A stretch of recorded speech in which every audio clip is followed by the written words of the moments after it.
They drink, they fornicate, they do all the things that all human beings do. So it's not a question of religion.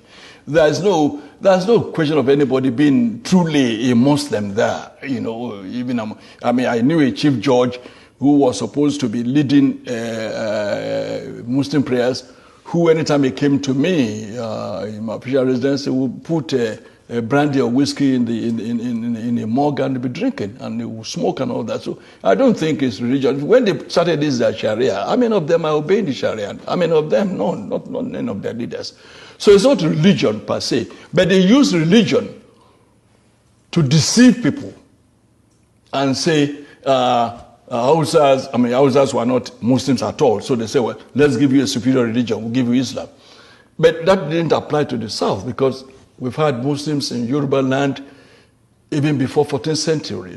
So truly, what we are fighting against, or what is going on, is clash of culture. And civilizations. And civilizations. That's right. Not merely the Fulani versus the Igbo, or the Fulani versus the Yoruba. No. It's clash of civilizations. Yes, clash of civilizations and clash of cultures. Yes, you're right. That means we have not really integrated as a people. Never. We have never been. So the word the Nigerian people is a fallacy. Is that what you're saying? Yes. Because, again, in those days, you would say there have always been Igbo markets, Hausa markets in Enugu. There have always been sabos in Shagamu. But those sabos were occupied by Hausas. Hausas are peaceful people. We traded in Kola North. We did even the few Fulanis that came with them at that time, when you had a sabo in Shagamu or in Ibadan here, they would still look for one Fulani man and make him their Seriki. How did the Hausa accept the domineering influence of the Fulani? They were subdued. Despite their large number. Yes, they were subdued. Of course, they killed, they ruined, they extirpated their 7 kingdoms. They killed their 7 rulers and took over under the guise of religion. Another thing they used the word corruption. Oh, your people are corrupt. We are saints. Your people are corrupt. They've always used the word corruption to deceive people. But the jihad is over. How come the Hausa man is yet to claim that Hausaness again? It's just now that the efforts we are making in the South have begun to yield fruits. You will be surprised to hear that now in Hausa land, we now have Hausa Christians. Never had that before. Never. You now have Middle Belt Forum that are saying we are not Northerners, we are Middle Belters. We are not Northerners. Don't call us Northerners. Now, when you see a Jukum man or you see a Lantan man and you say you are Hausa or you are Fulani, he will be angry. He may even draw his dagger. Don't call me Fulani. I'm not Fulani. I'm not Hausa. What we did not know until recently is that when you call a Fulani man Hausa, he will be angry. He will say Banzani. Because he knows that I'm superior to Hausa. How can you say I'm Hausa? But before Buhari came to establish his suzerainty over Nigeria, we lumped all of them together for Northerners. And like I wrote some 4 years ago, there's no North. There's no North that we used to know. The North is dead. There's nothing called North anymore. So there's a Fulani now standing on his own. It's standing on its own. There's no more North. If they try any war today, oh God of mercy. The kind of cohesion you had in the army, the military in 1966, will never happen again in this country, if there is a country at all. You will not find a Hausa soldier now, an Igbo soldier going to Enugu to kill a fellow Igbo. You will not even find an Igbo soldier coming to Ibadan to kill a Yoruba man, or a Yoruba soldier going to Enugu to kill an Igbo man. It will not happen again. So the Lantan people, the Benue people will never ever allow themselves to be used by any Fulani mischief maker. So if I'm getting you right, your argument is that the Fulani hegemony has been broken. Dead.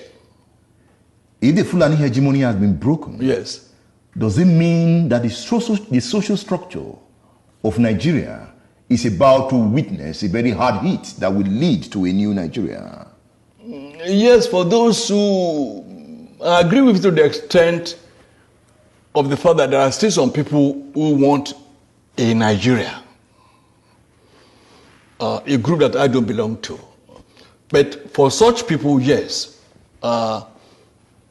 with the weakening of Fulani hegemony, there could be a Nigeria that will integrate the Soba Fulanis, the town Fulanis, and still reconstruct, rebuild, and then have a Nigeria that should be.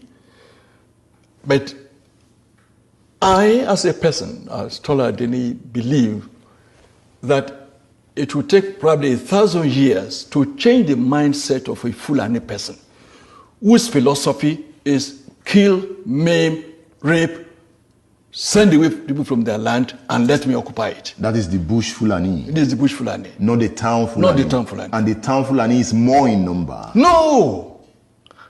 The town Fulani is less than 1%. How did you get that figure? Oh, go and find out. Let them allow a sense. Who are the town Fulani? There are very few. The ones who have in Abuja.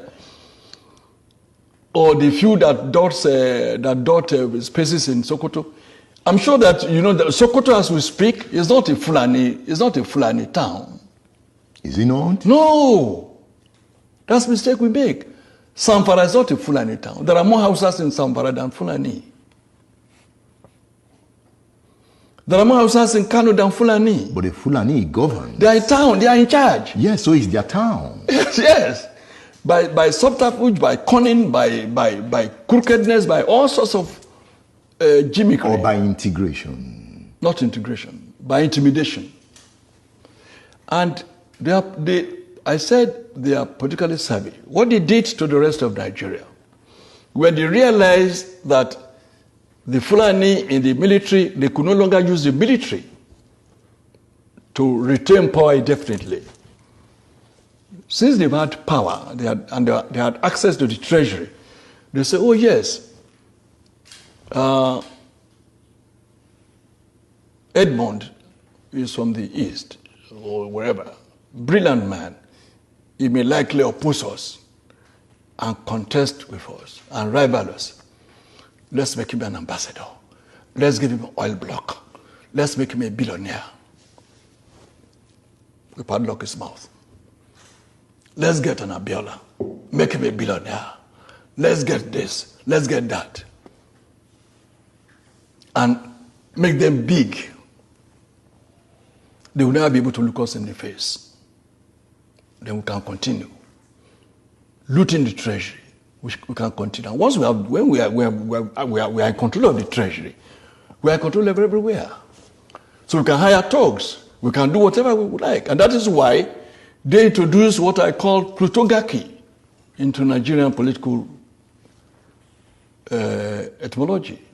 Plutocracy. Meaning? Plutocracy is the government of the rich. Yeah. Oligarchy is the government of the muscle men.